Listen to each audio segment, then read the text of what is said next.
Hi guys, இன்னைக்கு வந்து date வந்து 19th நவம்பர், டே நம்பர் 47. இன்னைக்கு வந்து என்னோட நிலைமை பார்த்தீங்கன்னா, அது நான் எப்பயுமே யோசிப்பேன். நான் இன்னைக்கு யோசிக்கிறது நம்ம தொழிலே அதுதான். யோசிக்காம இருக்கிறது இல்ல. ஆனா நல்லா தூக்கத்தை நான் என்னைக்குமே இவ்வளவு வருஷத்துல ஒரு நாள் கூட வந்து தூக்கம் வரலன்னு நான் சொல்லியிருக்கேன். தூக்கம் வரலங்க. ஆனா இப்போ ஏதோ குடிச்சிட்டு ஹேங் ஓவர்ல இருக்க மாதிரி இருக்கீங்க எனக்கு.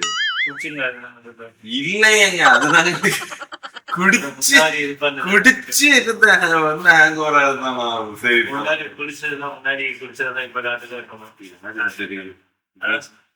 ஒன்னும் நீங்க ரொம்ப இது பண்ணிக்காதீங்க. தூங்க மட்டும் பாருங்க. சீக்கிரம் தூங்கிட பாருங்க. நீங்க எதுவும் டிஸ்டர்பன்ஸே இல்லாம சீக்கிரம் தூங்கிட பாருங்க. புதுசா இருக்குல்ல, இதெல்லாம் சாப்பிட்டு பழகிட்டு திடீர்னு இந்த சாப்பாடுலாம் கட் பண்ணி புதுசா எல்லாத்தையும் மாற்றும் போது உங்களுக்கு பாடி அடாப்ட் ஆக டைம் இருக்கு. ஸோ ஸ்லோவா அதை ஆரம்பிச்சிடும். நான் இவ்வளோ டீமோட்டிவேட்டட்னா ஜிம் வந்ததே இல்லை. ஏன் தெரியுமா? இவ்வளோ டீமோட்டிவேட்டட்னா ஜிம்முக்கே வரமாட்டேன். ஃபர்ஸ்ட் செம்ம காண்டா இருக்கு. நான் வந்து எப்படின்னா, சரியா தூக்கம் இல்லைன்னா நான் மோஸ்ட்லி ஜிம் வரமாட்டேன். ரீசெண்ட் டைம்ஸ் தூங்குனாங்கன்னு சொல்லிட்டு நான் வரமாட்டேன். ஏன்னா எனக்கு நாளே நாசமா போகும் வந்துட்டு போனோம்னா. அதனால நான் வரமாட்டேன் பொதுவா. ஆனா இப்ப என்ன ஆயிடுச்சுன்னா, தொடர்ந்து 3-4 நாளா சொல்லிருக்கேன் உங்ககிட்ட தூக்கல. எனக்கு என்னன்னா, இப்படியே போயிட்டு இருந்துச்சுன்னா அப்புறம் நம்ம ஜிம்முக்கே வராம போறோம். வந்துருவோம், எதுவா இருந்தாலும் வந்து மயக்கம் போட்டு விழுந்துடலாம். அது பரவாயில்ல, வராம போறதுக்குன்ட்டு இதான் ஃபர்ஸ்ட் டைம். நான் வந்து இருக்கிற மூட் எப்படி இருக்குன்னா, ஏனே தெரியல, தலை சுத்துது, அப்படியே இதுவா இருக்கு. தெரியலையே, ஏன்னு தெரியல. நான் டாக்டர் கிட்ட போயிட்டு வந்து நான் உங்ககிட்ட சொல்றேன். டாக்டர் கிட்ட போனா அந்த 2 நாள்ல சரியாயிடுச்சுன்னா போக மாட்டேன். ஒருவேளை ஆகல, இது வந்து ப்ரொலாங்டா இந்த தூக்கமின்மையும் தலை சுத்துறதும் இது ஒரு இரிட்டேட்டிங்கான ஒரு மூட்ல இருக்கிறது இருந்துகிட்டே இருந்துச்சுன்னா நான் சி டாக்டர். ஏதாச்சும் நான் தப்பா கிப்பா சாப்பிட்றேனா இல்லை என்ன நடக்குதுன்னு தெரியல. Let's see. நீங்க வேற மெடிடேஷன்லாம் பண்ண சொன்னீங்களா? அவனும் மெடிடேஷன் பண்ணலான்னு கண்ணை முன்னா கடுப்பாகுது. நமக்கு முதல்ல நார்மலா இருப்போம், அப்புறமா பார்த்துக்கணும். நான் 1 வருஷமா போய் டாக்டர் பார்த்துட்டு தான் இருக்கேன். அதை அனலைஸ் பண்ணி அதை ரெடியூஸ் பண்ண பாருன்றாங்க. என்ன ஸ்ட்ரெஸ்ன்றது அனலைஸ் பண்ண சொல்றாங்க. அவங்களுக்கு என்ன ஸ்ட்ரெஸ்ஸா இருக்கு, நீங்க என்ன அனலைஸ் பண்ணீங்க?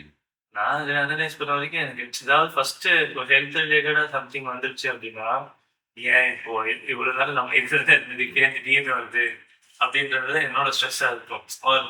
ஃபினான்ஸ் ரிலேட்டடா இருக்கும். வீட்டை பத்தி யோசிக்கும் போது ஃபினான்ஸ் ரிலேட்டடா வந்துடும். இப்போதான் கல்யாணம் ஆச்சு. ஸோ அதனால அடுத்து அது ரிலேட்டடா வந்துடும். ஸோ இந்த மாதிரி ஃபியர் தான். ஆனா எப்படிங்க ஃபினான்ஸ் ரிலேட்டடா ஸ்ட்ரெஸ் இல்லாம எப்படி நம்ம எடுக்க முடியும்? அது கரெக்ட். அதை எப்படி அதை மேனேஜ் பண்றதுன்னு யோசிக்கலாம்ல. ஏன்னா சேவ் பண்ணி வைக்கிறது, அதை நினைக்கிறதாங்க நீங்க இப்பதான் இது வந்திருக்கீங்க. நீங்க எப்படி சேவ் பண்ணணும்னு ஆரம்பிங்க. அது வேற, அதுக்கே வந்து பயங்கர ஸ்ட்ரெஸ் ஆகும். லைக் ஃபினான்ஸ் ஸ்ட்ரெஸ்ல வந்து நாங்க அப்படியே இதாயிருன்னு நான் சொல்ல வரல. பட் இன் ஜென்ரல் இப்ப எனக்கு ஸ்ட்ரெஸ் தான் காரணம்னா எனக்கு புரியல. அது இல்லாம நான் இருக்கவே முடியாது. நான் ஒரு யூடியூப் சேனல் ரன் பண்றேன். ஒரு நாளைக்கு யூடியூப் சேனல் இல்ல, ஒரு மீடியா கம்பெனி மாதிரி வச்சுக்கோங்க, விக்கல்ஸ். ஒரு நாள் ஒரு வீடியோ ஹிட் ஆகும், ஒரு நாள் வீடியோ ஹிட் ஆகாது. முடிஞ்சாலும் டிட்டாச்சா தான் இருக்கு அந்த இருந்து. பட் அதுதான் ஸ்ட்ரெஸ்ஸா இல்ல வேற எதுனா ஸ்ட்ரெஸ்ஸா எனக்கு என்னன்னே புரியல. மக்களே, அவர் வந்து சைக்கியாட்ரிஸ்ட் கிட்ட போய் பாருன்னு சொன்னோன்னே, என்னது இதுக்கெல்லாம் சைக்கியாட்ரிஸ்டா ஐய அப்படின்னு நிறைய பேருக்கு தோணும். பட் உண்மை என்னன்னா, சைக்கியாட்ரிஸ்ட் வந்து நார்மல் டாக்டர்ஸ் மாதிரி தான். சில டைம்ஸ் நம்மளுக்கு வந்து எப்படி சொல்றது, திடீர்னு எங்கேயாச்சும் சின்ன கட்டி வந்தா நம்ம போய் டாக்டரை பார்ப்போம்ல. டாக்டர் இந்த இடத்துல அடிக்கடி வீட்டுலாம் கட்டி வருதுன்னு, சின்ன கட்டி தான், அதுக்கு போய் டாக்டரை பார்க்கறது இல்லையா? இந்த மாதிரி இது சின்ன விஷயம், அதுக்கும் போய் சைக்கியாட்ரிஸ்ட் பார்க்கலாம். நான் ஆள வந்தான் கமலஹாசன் மாதிரி சைக்கோ கில்லர் ஆனாதான் சைக்கியாட்ரிஸ்ட் போய் பார்க்கணுன்றது கிடையாது. ஸோ இது வந்து நம்ம சொசைட்டில இருக்கிற ஒரு நார்மலான, எப்படி சொல்றது, ஒரு டபுனா அந்த ஆக்டர்ஸ் அவங்க இல்லைங்க, டபு அப்படின்னா பேசப்படாத விஷயங்கள்ல ஒண்ணு. ஆகையால நீங்களுமே வந்து என்னைக்காச்சும் உங்களுக்கு இந்த மாதிரி ஏதாவது தோணுச்சுன்னா சைக்கியாட்ரிஸ்டோ இல்ல தெரபிஸ்டோ நீங்க போய் பாருங்க. ஜென்ரலா டாக்டரை பாக்குறதுன்றது ஒரு ஓகேயான ஒரு விஷயம் தான். ஒன்றும் அவ்வளோ தப்பான ஒரு விஷயம் கிடையாது. ஆமா, மென்டல் ஹெல்த்னு ஒண்ணு இருக்கு. நம்ம ஊர்ல நம்ப மாட்டீங்க, புரியுது. பட் இருந்தாலும் இருக்கு. அது தெரியல, கொஞ்சம் இது மென்டல் ஹெல்த் பிரச்சனையா இருக்குமான்னு தெரியல. ஏன்னா ரொம்ப கொஞ்சம் நல்லா தான் இருக்கேன். எங்க வீட்டுல போய் சொன்னா என்ன சொல்லுவாங்க, அது ஒன்னோட கண்ணு வச்சுட்டாங்க அப்படின்னு சொல்லிட்டு சிம்பிளா முடிச்சுட்டு போயிட்டே இருப்பாங்க. ஒரு மாதிரி அதே போயிட்டு கழிக்கிட்டு வெளில வச்சேன்னா அதுவே எனக்கு ஒரு பெரிய இதுதான். ஒரு 2 வரைக்கும் தான் அந்த கோரும் தாங்கலாம். ஒரு 2 ஒர்க் அவுட் தான். ஒரு ஏதாச்சும் ஒன்று 2 பண்ணிக்கோங்கடான்ற மாதிரி தான் தாங்கலாம்.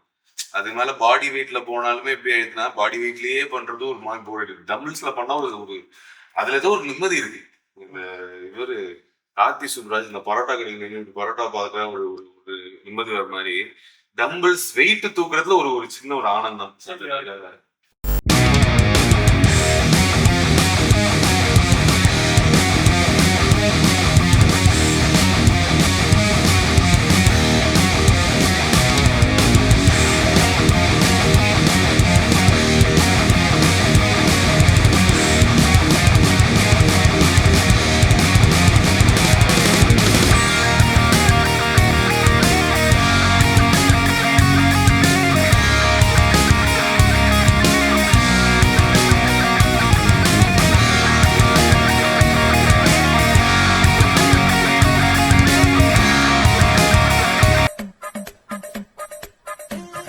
பயங்கரமா பேசுறாங்க.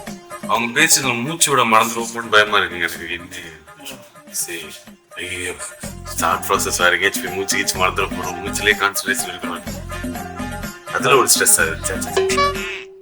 இந்த கண்ணகா நான் ஒல்லியா தெரியுது நல்லதுண்ணே.